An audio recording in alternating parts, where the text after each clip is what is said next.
Dear friends, आप देख रहे हैं code number 605 2018 question paper 9th class के लिए साइंस का।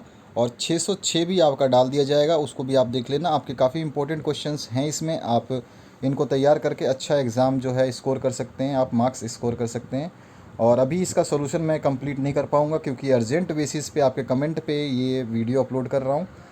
क्योंकि अभी 2021 के एग्ज़ाम पेपर्स जो हो रहे हैं या फिर होने वाले हैं, उनके ऊपर थोड़ा सा ज़्यादा ध्यान दिया जा रहा है। तो आशा करता हूँ आप इस बात को समझेंगे और इसके सॉल्यूशंस जल्द ही अपलोड कर दिए जाएंगे। जब तक आपको थोड़ा धैर्य रखना होगा और आपका जो भी क्वेश्चन पेपर अभी आप एग्ज़ाम दे रहे हैं, अगर उसका किसी का सॉल्यूशन आपको चाहिए जो 2021 में आप अभी एग्ज़ाम दे रहे हैं, कोई भी क्वेश्चन पेपर, तो आप उसको हमारे व्हाट्सएप नंबर 8469022568 पर सेंड कर सकते हैं। और उसका जो है हम सॉल्यूशन बना करके PDF फॉर्म में, यानी उत्तर के साथ में आपको पूरा का पूरा फाइल दे देंगे। तो आप उसको आराम से देख सकते हैं, एक एक वर्ड। वीडियो देखने की उसके बाद में आपको ज़रूरत नहीं पड़ेगी, एक बार वीडियो देखेंगे उसके बाद ज़रूरत नहीं पड़ेगी आपको वीडियो देखने के लिए। तो सेक्शन ए जो है भौतिक विज्ञान के क्वेश्चंस आए हैं, यानी फिजिक्स के पूछे गए हैं। एक गाड़ी का ओडोमीटर निम्न में से किसको मापता है? तो ये चलती हुई दूरी है ना, डिस्टेंस को नापता है। यानी कि जो आपके गाड़ियों में मीटर लगा रहता है ना, स्पीडोमीटर, उसको ओडोमीटर बोलते हैं टेक्निकल लैंग्वेज में, फिजिक्स की भाषा में। और ये डिस्टेंस ट्रेवल बाई ऑटोमोबाइल, यानी कि ये डिस्टेंस कितना आपने जो चला है उसको ये नापता है। ठीक है। इसके बाद में चलिए नेक्स्ट जो है ये आपका संवेग का SI मात्रक आपको बताना है, SI यूनिट ऑफ मोमेंटम। ठीक है। नेक्स्ट जो क्वेश्चन है इसमें मनुष्य में ध्वनि की श्रवण परिसर लगभग कितनी है आपको ये बताना है। यहाँ पे ये हर्ट्ज़ में है और ये डीबी में भी आ सकता है, हर्ट्ज़ में भी आ सकता है, तो 2 यूनिट होती हैं। ठीक है। इसके बाद में ध्वनि तरंगों के परावर्तन के 2 व्यावहारिक उपयोग आपको लिखने हैं। Two practical application of reflection of sound waves. पांचवा क्वेश्चन है, एक बस की गति 5s में मतलब 5 सेकंड में 80 किलोमीटर प्रति घंटा से घट करके 60 किलोमीटर प्रति घंटा हो जाती है, तो बस का त्वरण यानी एक्सेलरेशन आपको बताना है। नेक्स्ट जो हम बात करते हैं छठे क्वेश्चन की, जब कोई गतिशील बस अचानक रुकती है तो आपको आगे की ओर झुक जाते हैं, और जब विराम अवस्था से गति में जाती है तो आप पीछे की ओर हो जाते हैं। ऐसा क्यों? तो आपको इसका पता ही है, न्यूटन्स का लॉ लगता है इसमें, बॉडी पे आपका अपोजिट फोर्स लगता है। 7th क्वेश्चन है, उत्प्लावकता से आप क्या समझते हैं, यानी बायोएंसी क्या होती है जिसके ऊपर आपके जहाज शिप चलते हैं, वो प्रिंसिपल है। और 50 ग्राम के किसी पदार्थ का आयतन यानी कि वॉल्यूम दे रखा है 20 सेंटीमीटर क्यूब। यदि पानी का घनत्व यानी डेंसिटी 1 ग्राम पर सेंटीमीटर क्यूब हो तो पदार्थ तैरेगा या डूबेगा, यानी कि सब्सटेंस विल फ्लोट और सिंक, ये आपको बताना है। 8वां जो क्वेश्चन है उसकी बात करते हैं, तो इसमें ए पूछा गया है, निम्न सूचीबद्ध क्रियाकलापों को ध्यान से देखना है और अपनी कार्य शब्द की व्याख्या के आधार पर तर्क देने हैं। क्या क्या हो रहा है? तो सुमा एक तालाब में तैर रही है। दूसरा है, अनाज के दाने सूर्य की धूप में सूख रहे हैं। तीसरा है कि इंजन ट्रेन को खींच रहा है और एक पाल नाव पवन ऊर्जा के कारण गतिशील है। पाल नाव जानते हैं ना, जिसके ऊपर वो पर्दा सा लगा रहता है, नाव में एक ही आदमी रहता है, वो पर्दा सा, वो आपने देखा होगा उस टाइप का। इसका फिर बी पार्ट है, एक कूली 15 केजी का बोझ धरती से 1.5 मीटर ऊपर उठाकर अपने सिर पर रखता है, तो उसके द्वारा बोझ पर किए गए कार्य का परिकलन करना है आपको। मुक्त रूप से गिरते एक पिंड की स्थित ऊर्जा लगातार कम हो जाती है, क्या यह ऊर्जा संरक्षण नियम का उल्लंघन करती है? कारण आपको बताना है। इसके बाद में इसी का इंग्लिश वर्जन जो है, look at the activities listed below, और ये जो हमने अभी ऊपर पढ़ा उसके सारे के सारे इंग्लिश वर्जन यहाँ पे दिए गए हैं। इसका बी पार्ट जो है हिंदी वर्जन में जो था, लगे जो 15 केजी अगर एक कूली उठाता है 1.5 metre above from the ground, तो वर्क डन आपको कैलकुलेट करना है। और potential energy of a freely falling object decreases positively तो progressively does the violate the law of conservation of energy and why, आपको बताना है। अथवा में है इसका जो है, आंसर द फॉलोइंग, तो एक पतली तथा मजबूत डोरी से बने पट्टे की सहायता से स्कूल बैग को उठाना कठिन होता है, क्यों? ये आपको बताना है, डिफ़िकल्ट क्यों होता है।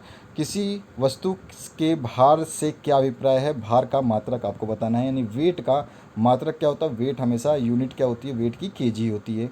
ठीक है। इसमें पर सेंटीमीटर पर मीटर कुछ नहीं लगेगा, केजी होती है। ठीक है ना।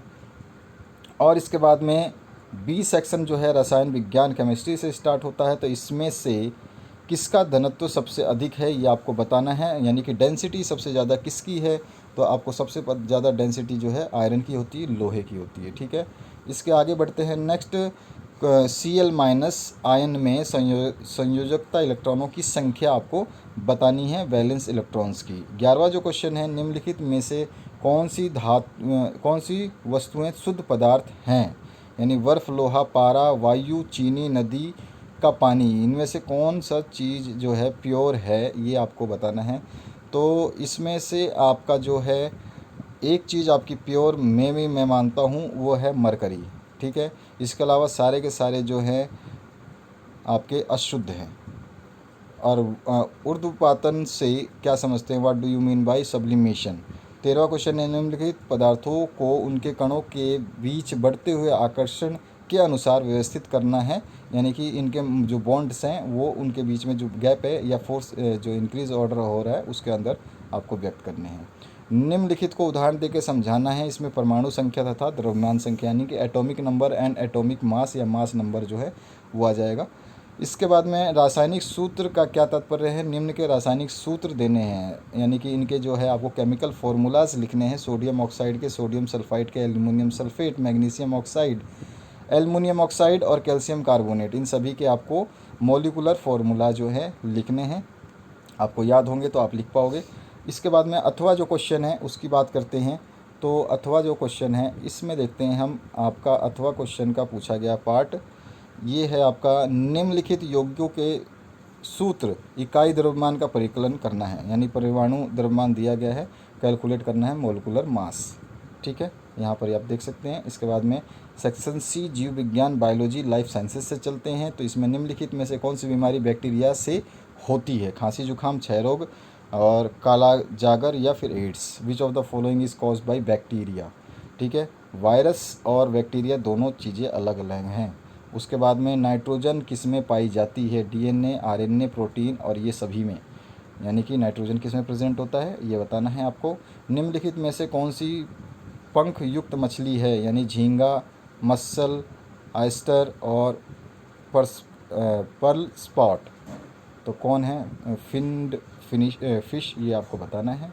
19वां क्वेश्चन है, निम्नलिखित में से किस डिवीज़न में फ्यूनेरिया संबंधित है, ये आपको बताना है। 4 ऑप्शन आपके सामने हैं, इनमें से आपको बताना है कि किस डिवीज़न यानी कि किस से बिलोंग करता है फ्यूनेरिया।